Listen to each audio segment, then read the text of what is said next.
After 13 blissful years on Hvar, back in 2016, we made the move to Varazdin in northern Croatia. It was like moving to a different country in so many ways. Having been there for a while, I realized that although Croatia is one country, it really is very, very different by region. And here are 10 things that I found were completely different living in northern Croatia versus living on a Dalmatian island. Milk ATMs. Can you imagine like going out of the house and going down to a little vending machine where normally you would get a can of Coke or you get like a Twix or something, and you would get fresh milk. Our kids thought this was amazing. You go in, you just take your own container and you'd fill it up. And they also had the same for eggs. Never seen that in a Dalmatian island. Traffic lights. Okay, on Hvar we don't have any traffic lights apart from through the tunnel in the summer, so it was a bit strange. But what I really appreciated about northern Croatia, which I haven't seen so much elsewhere in Croatia, is the fact that when you have a red light, it will tell you how many seconds it will be until it turns to green. And so if you get 60 seconds, you've maybe got the chance to check your phone or something like that. Roundabouts. I lived on Hvar for 13 years. Hvar doesn't have a single roundabout. And so once when I went back to the UK, I rented a car and I came to a roundabout. I wasn't sure which way to go, left or right. It had been that long.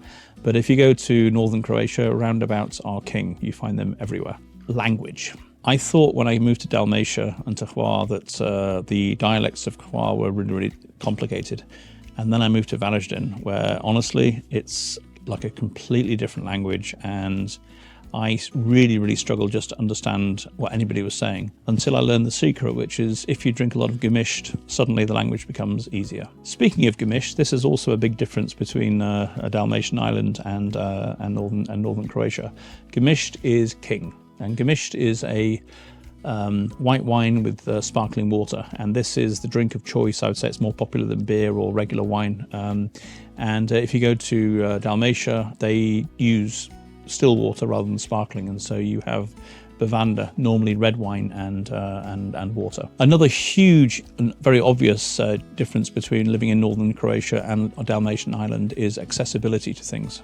Living on an island is fantastic, but when you want to go somewhere for the weekend, your options are very limited. And so we could go on a ferry to Split, takes 2 hours from Stari Grad, 3 times a day during the winter.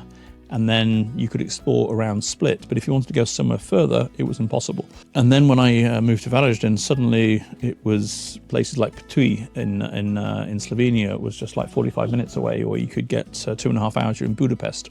Zagreb was just there, Ljubljana, Grad. And so that amazing opportunity of travel after living on an island for 13 years was very refreshing. Similarly, shopping. People talk about the beauty of living on an island, and I totally agree. I absolutely loved my time living on Hvar. But when it comes to things like shopping, things are very limited, and certainly they were back then. I remember getting really excited seeing ginger in a supermarket on Hvar back in 2006, and I was messaging all my friends and that they were all going to buy the ginger. And then imagine moving from that kind of culture to somewhere where you have shopping malls and so on like that. It's a different world. I really appreciate living on Hvar and the natural beauty, but once you get into the accessibility of shopping centres and so on like that, it definitely does make a difference. Maybe it was my personal experience, I don't know, but hospitality. Dalmatians are very hospitable, don't get me wrong, and I really enjoy my time in Dalmatia. But it was very rare, and perhaps it was just me, it was very rare for me to be invited to somebody's house. We'd meet for a coffee at a cafe all the time, but actually to go and visit house to house, it was something that never really happened in my 13 years there for some reason.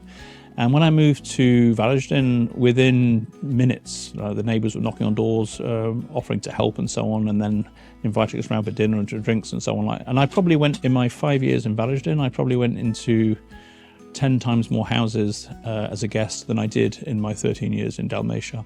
Just different ways of entertaining perhaps, or maybe I was just unlucky. And finally, again, maybe it was my personal experience, but emergency response. When my internet went down on Hvar in about 2010, I was told it would take 7 days for the engineer to come out and fix things. And then when I moved to Varazdin, our electricity went out during the winter. We called up the company, and incredibly, within 17 minutes, an engineer was on site, and he managed to restore the essentials. So we had heating for the night to get through the night. And then the next morning, 8 o'clock, he came back with the part he was missing, and it was all fixed. And After years of being told sutra, sutra, tomorrow, tomorrow on a Dalmatian island, this was incredible.